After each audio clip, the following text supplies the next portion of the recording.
personal. Yeah. It gets personal. It does. It really does get personal. And was this molestation, was it a part of your family? It was, and I think that's what made it more difficult. It's the people who are the closest to you that hurt you. Right. And that's really kind of what took place with me. And I also noticed that a lot of other girls deal with the exact same thing. A lot of times when you put your trust in family members and close friends to the family, then you think everything is okay. But then you realize that, you know what, this isn't quite right. Something is not quite right. You know what I mean? Yeah. Oh, yeah, I know exactly what you mean. And in that, I think I just kind of lost faith in the structure of the family. Wow. I lost faith in men. I lost faith in my parents, who I felt were supposed to protect me. I lost faith in a lot of things, and again, there goes that anger, that bitterness, and that resentment of being violated, because that's what it is. You're violated, and everything that's pure and innocent is taken from you.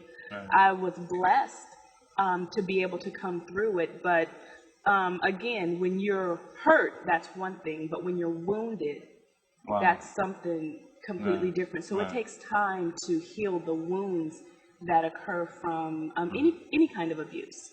Especially, I think, if you ask me, molestation is probably one of the deepest infractions that you can infringe upon another person. Wow. Yeah. Speaking of that, you still have a relationship, obviously, with your mom and dad. Absolutely. How is that relationship? And has the strain affected how you deal daily right now?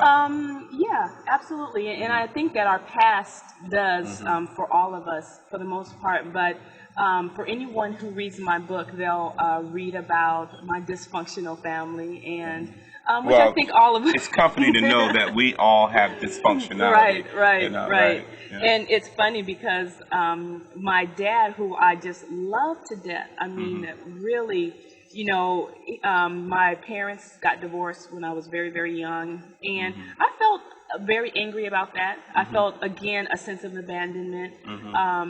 The story that I tell in my book is that my church was going on a trip to Disneyland, and my mom took my sister and I, and we went down to the Los Angeles area, went to Disneyland, and we were gone for a few days. And when we came back, when we walked in the house, everything in the house was gone. And my mom, she's running all over the place. She's trying to see, where's this and where's that? She's panicking, thinking that we were robbed. But my dad just simply decided, you know what, I'm going to take this opportunity to take everything in the house. In my book, and that's what got me, the pictures. Wow.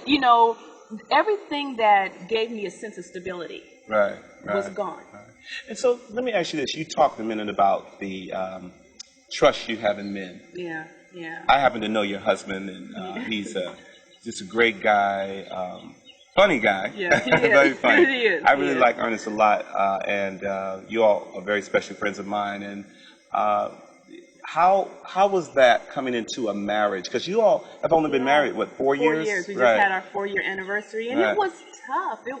And I'm trying to be transparent here. I'm trying to, really be honest. It was tough for me because I did not trust men and did not like men and did not, find comfort in relationships. I didn't find comfort because I always felt that someone was going to hurt me.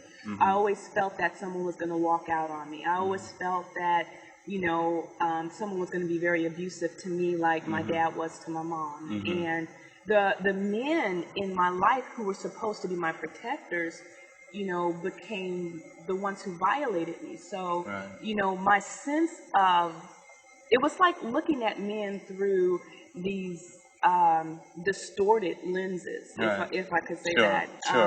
Because everything was filtered through that negative process of my past. So that was very, very tough for me. So went through a few really bad relationships, and I'm like, see, I told you. Right. Told you. Sure, The men just, yeah, and that's just what you needed to kind of that feed confirmation that. Right. just kind of fed Sure. that understanding that I had. But then when I met my husband, I was like, you ain't gonna fool me. Right. So I'm watching him. Right, I'm like, right. you looking like you might be the real deal, but Right. I have to make sure. Sure. Right. Yeah.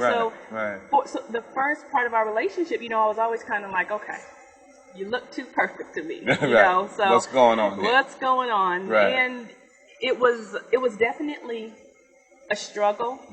When and he just had to keep telling me, I love you. Right. I ain't going nowhere. Right. I love you. Right. I'm not leaving. But it's just so frustrating.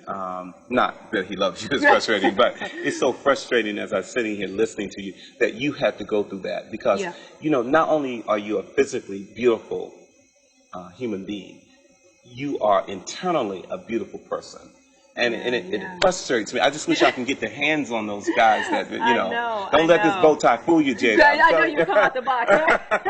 It just makes me angry when I think about that because that's not cool. Yeah. And you know what, Dr. Lee, what makes me angry as well is that I have met young girls who have had it worse than I have. Wow. And that angers me because I constantly say, tell somebody. Right. Don't let it go too long. But we have this thing that takes place where, like, when I eventually started to come out and talk about it, which again was just 5 years ago. Sure. And when I started to talk about it, and I didn't want to talk about it because I would have to implement, or I would have to say, okay, it was this person, because that's the first thing my family wanted to know. Sure. And even in the book coming out. Right. Oh yeah. That was tough for me because. And I got a chance to read it already. Yeah. But it was really tough for me because I had to explain to my family what happened, which none of them knew. Right. They just did not know. But why did you keep it to yourself, Jada? I don't know. I think that my grandmother asked me, she was so angry with me. And she was like, why didn't you tell me? Right. And the only thing I could say is, one, I didn't think that people would believe me. Two, I didn't want to be called a whore, or I didn't want to be called, I didn't want to be looked at in a negative light. Right. And you were younger there, too. And I was very young and very, I don't think mentally you're able to grasp what's really going on. Right. After I got older, I knew what was going on, and then I felt guilty. Right. So then it was like, okay, just so many mixed emotions, and I tried to cover it. I really did. I didn't want anybody to know. Sure. When I tell you, when it stopped, after I got a certain age, it just stopped. And I think that I was maturing. Right. I was becoming, a teenage. So a lot of it kind of stopped, and then it was just like, okay, she's getting older now. Right. And then it just kind of, and that's what I wanted. I wanted it to kind of, fade into the distance, into the background. Do you see these people now? I don't. You don't? They just kind of dissipated. Yeah, you know what actually happened is we moved away. Okay. And never saw any of these people again. Wow. And one of them passed away, and he was an older man. Really? So, which made it a little tough. And definitely old enough to know better. Yeah. But Jada, in a few minutes we have in this segment, let me ask you about jealousy. Yeah. Envy. Yeah. Haters. Yeah. Tough. Why? I don't know, but you know what? It's funny because I've had to deal with so much in my life, and I said that I would always be one to help and to bless and to give and whatever I can do, because I've finally come to a place in my life that I'm so happy. I'm so excited. It shows. You radiate. You really do. I'm just so excited to be me. And that was the struggle. The struggle was, I'm not sure if I like me. I'm not sure if I like who I am. But in all of that, once I got over it, let me just kind of rewind a little bit, because growing up so poor, not having anything, feeling less than everybody else, I had this thing where it was like everything I saw was, I want that. I want that. I wish I could be like that. I wish I had her hair. I wish I had her eyes. And then to be in the modeling industry, oh yeah, that just really overloaded me at that point, and it just seemed like I was very insecure with myself, and I just wanted more, and wasn't